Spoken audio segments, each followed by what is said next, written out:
Everybody, my self आचार्य विश्वेंद्र। आज एक worksheet आपसे डिस्कस करूंगा, इक्विवेलेंट रेजिस्टेंस पे है। तो ये एक सर्टेन कॉम्बिनेशन आपको दिया हुआ है, इसका इक्विवेलेंट रेजिस्टेंस आपको निकालना है। तो आप देख सकते हैं कि 20 और 30 पैरेलल में है, तो इनका इक्विवेलेंट अगर आप निकालेंगे ये हो जाएगा 10, तो ये है ही है।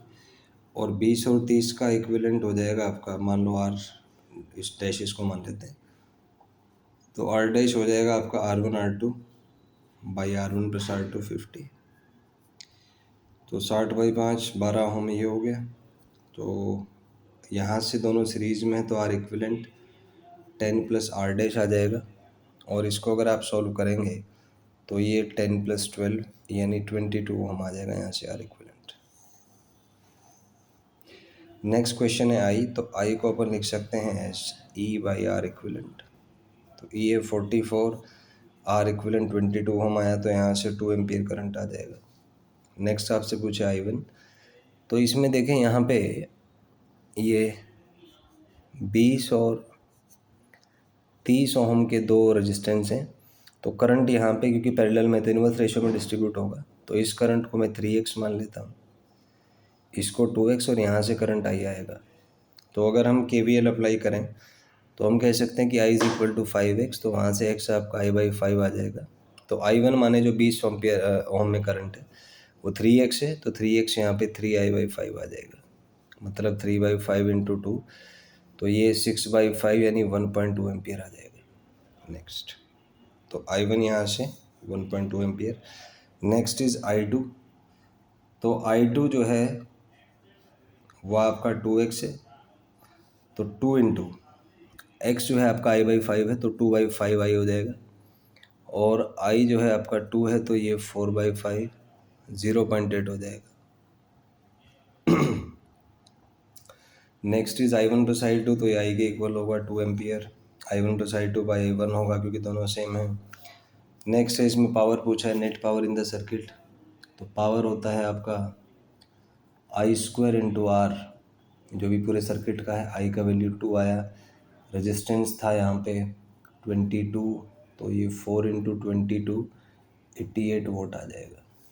देन है पावर अक्रॉस 10, तो पावर अक्रॉस 10 को I² R से लिख सकते हैं, तो ये 2 का होल स्क्वायर, रेजिस्टेंस इसका 10 है, तो 4 इंटू 10 यानी 40 वोट आ जाएगा। नेक्स्ट है पावर अक्रॉस 20, सिमिलरली इसमें करंट I1 है, तो इसको I1² R1 लिख सकते हैं। और I1 का जो वैल्यू है वो हमने कैलकुलेट किया था एज या 1.2, तो 1.2 का होल स्क्वायर इंटू 20, तो ये आपका 1.44 इंटू 20 है। इसको सॉल्व करेंगे आप 14.4 इंटू 2, तो ये 28.8 वोट आ जाएगा। नेक्स्ट इज 30 की अक्रॉस पावर, तो इसमें करंट को I2 मान ले, तो I2² इंटू R2, करंट यहाँ पे आया था 0.8 होल स्क्वायर इंटू 30, तो 0.8 का होल स्क्वायर है 0.64 इंटू 30, इसको सॉल्व करेंगे 6.4 इंटू 3, तो 19.2 वोट आ जाएगा।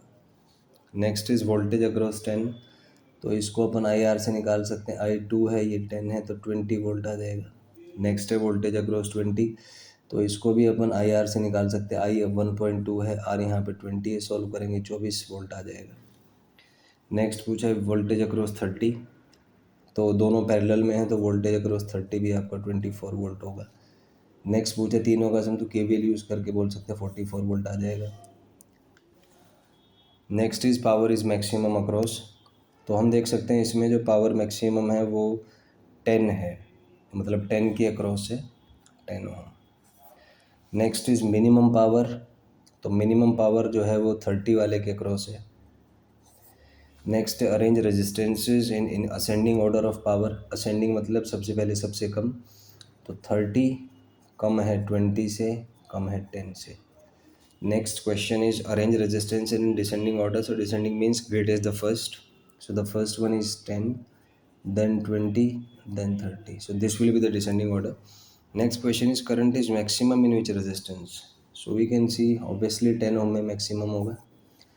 minimum in which resistance, so it is minimum in 30 ohm resistance। तो ये आपने देखा कि it's a worksheet based pattern study for the concept of optimal physics which is optimized for the problem solving skills। So you have seen that in this worksheet, we have developed questions which are very fundamental and which are based on multiple permutation and combination in a very simple way. So these worksheets are designed to develop your mind brain system, to develop your mind brain algorithms, so that your fundamentals are extremely strong, so that you can switch to the high frequency exam conditions. You can start working on high frequency questions, critical thinking questions, without getting emotionally distracted or emotionally disturbed. Because what happens is, when you directly solve higher level questions, or the questions which involves multiple concept or higher thinking skills, then if you are not adaptive to those high frequency brain waves or the high frequency thinking skills, because of ineffective mind brain system, or your the neural connections are not that strong or that complex, then you face certain emotional issues like anxiety, depression, low feelings. To get rid of them, it's very necessary to develop your neural system, to work on your mind brain algorithm by solving a number of questions of the very fundamental level, on the basis of a number of permutations and combinations, so that you have an optimized developed mind brain system which has a capacity to think critically, to analyze, good retention capacity, good memory. So it's basically about the use of multiple parts of the brain as an integrated system, which is optimized for performance. So if you have any doubt, you can ask in the comment section. Thank you and have a nice day.